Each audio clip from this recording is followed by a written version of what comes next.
بسم اللہ الرحمن الرحیم۔ اللہ تبارک و تعالیٰ نے قرآن پاک میں نبی پاک صلی اللہ علیہ وآلہ وسلم کی صاحبزادیوں کا ذکر فرمایا ہے۔ اس لیے اگر کوئی کہتا ہے کہ آپ صلی اللہ علیہ وآلہ وسلم کی ایک ہی بیٹی تھی تو وہ غلط کہتا ہے۔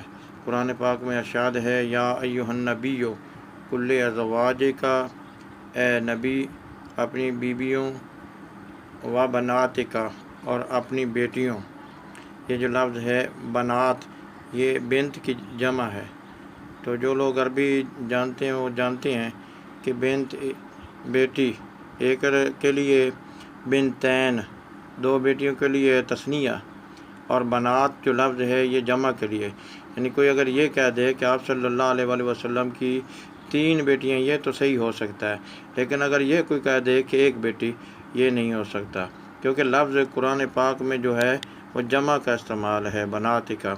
تو اللہ تعالیٰ نے قرآن پاک میں ارشاد فرمایا، یا ایھا النبی، اے نبی کل ازواجک، آپ اپنی بیویوں سے کہہ دیں، و بناتک اور اپنی بیٹیوں سے کہہ دیں۔ یہ جو لفظ لکھا ہوا بیویوں کے سامنے صاحبزادیوں سے کہہ دیں، ونساء المؤمنین، اور مسلمان عورتوں سے فرما دیں، یدنین علیہن من جلابیبہن، کہ اپنی چادروں کا ایک حصہ اپنے منہ پر ڈالے رہیں۔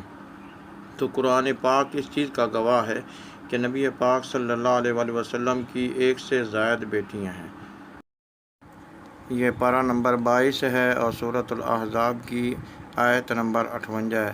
اگر کوئی شخص خود پڑھنا چاہے تو وہ قرآن پاک اٹھا کے خود ترجمہ پڑھ لے۔